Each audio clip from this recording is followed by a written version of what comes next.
(2023년) 오늘 11월 30일 마지막 날입니다. 오늘 조선일보 사설자에는 이 울산 선거 공작에 대한 문제가 사설로 다뤄졌는데요. 이 사설 자체가 굉장히 중요한 의미를 갖습니다. 자유민주주의에서는 이 선거 공작한다는 것은 제일 나쁜, 가장 나쁜 민주주의의 적입니다.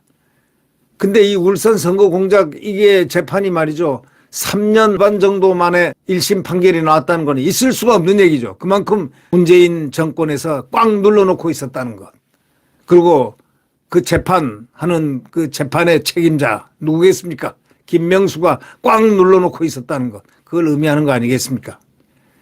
드디어 울산 선거 공작 징역형 판결이 어저께 다 나왔지 않습니까? 이게 모든 책임은 누구냐? 문재인이다. 이런 제하의 사설입니다. 원문대로 사설자의 전문은 말이죠. 원문은 울산 선거 공작 마침내 징역형 판결. 모든 책임은 문재인 전 대통령.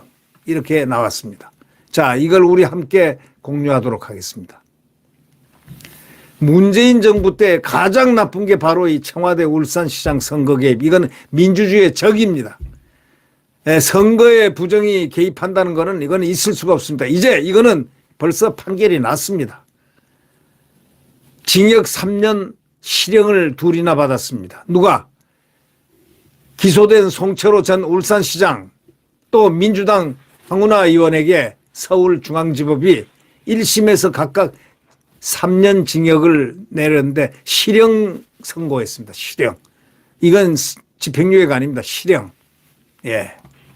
백원우 전 청와대 민정비서관에게는 징역 2년을 실형을, 박형철 전 반부패 비서관에게는 징역 1년에 집행유예 2년을 선고했습니다.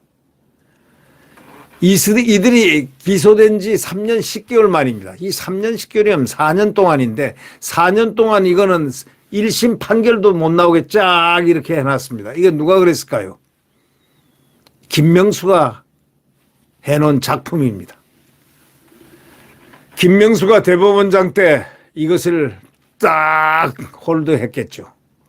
이 사건은 청와대 비서실 조직이 문재인 전 대통령의 30년 친구라고 하는 30년 직이라는, 그 당시 30년 직이니까 이제는 37년 직이가 되겠습니다. 문재인의 30년 친구인 송철호 씨를 당선시키려고 상대 후보에 대한 하명 수사, 후보 매수, 공약 지원 등 선거 범죄를 저질렀다는 혐의로 기소된 사건입니다. 이 법원은 핵심 혐의인 하명 수사 부분을 유죄로 판단했습니다. 문재인 청와대가 경찰에 하명해서 야당 후보를 수사했다는 것입니다. 이 황운하는 그 당시 울산 경찰청장입니다. 그 덕분으로 이렇게 국회의원까지 된 거 아닌가 하는 의구심이 들 정도입니다. 문재인 청와대가 경찰에 하명해서, 경찰에다가 하명해서 야당 후보를 수사했다는 겁니다. 경찰, 그러니까 경찰청장의 참 공로가 엄청 큽니다. 그 경찰청장이 바로 황운하 3년 징역형 실형을 선고받은 자입니다. 청와대의 조직적 선거 개입을 인정한 겁니다. 재판부는 또 경찰 조직과 대통령 비서실의 공적 기능을 자신들의 정치적 이익을 위해 사적으로 이용한 것으로 선거제도와 국민들의 참정권을 위협한 중대범죄다라고 선고했습니다.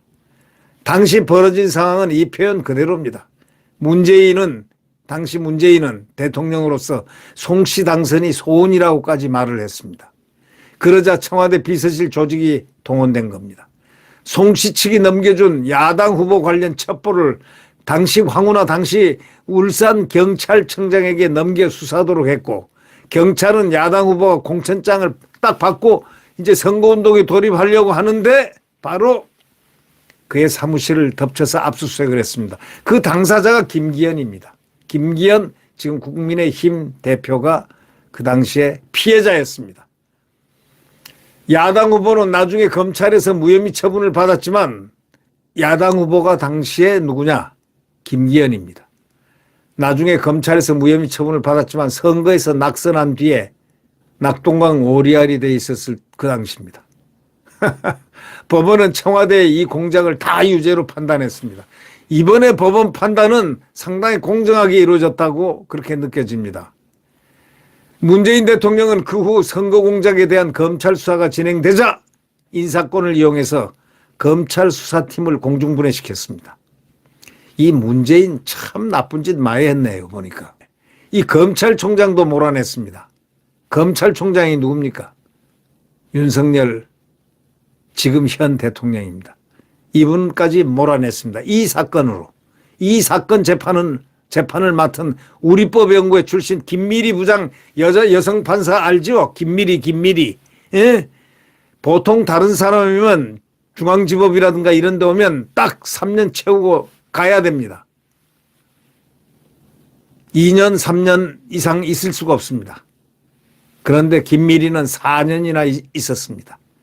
1년을 더 연장해서 있었습니다. 왜 그랬을까요? 문재인의 친구 30년 지기 재판이니까 오죽 신경을 써야 되겠습니까? 그래서 4년 있다가 휴직하고 또 휴직해가지고 지금 어디에 있는지 잘 모르겠습니다. 하여튼 이 재판이 말이죠. 재판까지도 이렇게 김명수가 이렇게 휘휘 둘러서 3년 10개월 즉 4년 동안이나 1심 재판이 끝나지도 않고 2심도 한 번도 끝나지도 않는 재판, 이런 재판이 세상에 어디 있습니까? 그것도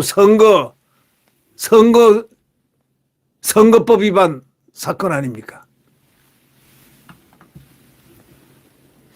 그동안에 문정권의 불법을 그 수족이 된 일부 검찰 간부하고 판사가 덮고 깔아뭉갠 겁니다. 그 수족이 누구냐? 검찰 간부하고 판사가 누구냐? 김미리 부장입니다. 깔아 서로 뭉갠 겁니다. 누구 지시를 받고 김미리 부장 판사가 깔아뭉갰을까요? 김명수 지시를 받고 그랬겠죠. 네. 이제야 1심이 끝났으니 이제 그는 내년 5월까지 임기도 다 채우게 된 사람이 한 사람 있습니다. 누굴까요? 황운하입니다. 가처럼에 아주 정말 독하게 국회의원을 했다고 하는 황운하. 경찰 출신, 경찰대학 출신. 예. 이 사람이 이제야 1심 징역형 실형 선고를 받았습니다. 내년 5월까지 임기도 다 채울 것이라고 예측합니다. 수사 중단과 재판 뭉갠길은 명백한 불법입니다. 이 모든 불의와 진상도 언젠가는 다 드러나야 합니다. 이거는 드러나지 않을 수 없습니다.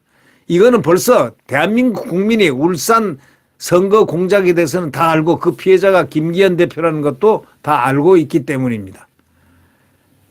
지금 김기현 대표가 이걸 크게 이슈화하지 못하는 것은 지금 현재 국민의힘 상황이 이 인요한 혁신위원장과의 그 의결 문제, 그 제안한 그 문제에 대해서 결단 문제, 이 문제가 아직 해결이 안 됐기 때문에 지금 뭔가 말을 못하고 있는 것 같지만 이분은 한마디 딱 했습니다. 김기현 씨는. 이제 문재인하고 임종석, 조국 세 사람 빨리 조사를 해달라 요청을 한 겁니다. 빨리 조사를 해달라. 이제 문재인과 조국과 임종석을 조사해달라. 이들을 조사하면은 틀림없이 유죄가 될지 안 될지 여러분 상상에 맡기겠습니다. 네. 사건 자체의 진실도 아직 다 밝혀지지도 않았습니다. 이런 사건을 비서관 혼자 어떻게 다 버릴 수 있습니까? 상식적으로 비서관이 이런 걸 어떻게, 이 어마어마한 사건, 선거법 사건, 그것도 선거 공작 사건을 갖다가 누가 비서관이 한 번 합니까? 윗선이 따로 있고 그게 누군지도 명백하다는 그런 사설자의 지적입니다. 이런 사건은 혼자 비서관 혼자 못한다는 게 상식인데, 그렇다면 윗선이 따로 있고 그게 누군지도 명백하다는 겁니다. 그런데도 검찰은 임종석 전 청와대 비서실장과 조국 전 민정수석, 이광철 전 민정비서관에 대해서는 범행에 가담했다는 강한 의심이 든다면서도 기소하지 않았습니다. 이 엄청난 일을 수석과 비서실장이 몰랐다는 게 말이 됩니까? 이제는 기소해야 되겠죠. 이 범죄의 정점에 문재인이 있다는 것은 상식입니다. 문재인의 친구를 위해서, 문재인의 소원을 풀어주기 위해서 문재인의 청와대 조직이 동원된 이 범죄의 책임이 누구에게 있겠습니까? 소원을 하고 얘기했던 대통령 아니겠습니까? 대통령이 소원인데 이걸 듣고서 가만히 있겠습니까? 전부 다 소원풀이에 나선 거죠. 네. 검찰의 윗선 불기소 처분에 불복해서 항고가 이루어졌지만 서울고검은 재수사 여부 판단을 지금 미루고만 있습니다. 1심 결과 증거 등을 더 보고 결정하겠다는 입장만 반복하고 있습니다. 다시는 이런 일이 생기지 않도록 하기 위해서라도 검찰은 사건을 아예 전면 재수사, 공개 재수사해서 진실을 밝혀내야 된다. 이렇게 조선일보는 강조하고 있습니다. 전면 재수사해서 원문 그대로 이렇게 얘기합니다. 이런 일이 생기지 않도록 하기 위해서라도 검찰은 사건을 전면 재수사해 진실을 밝혀야 한다라고 말미를 치고 있습니다. 네. 구독 버튼과 엄지를 눌러주시면 감사하겠습니다.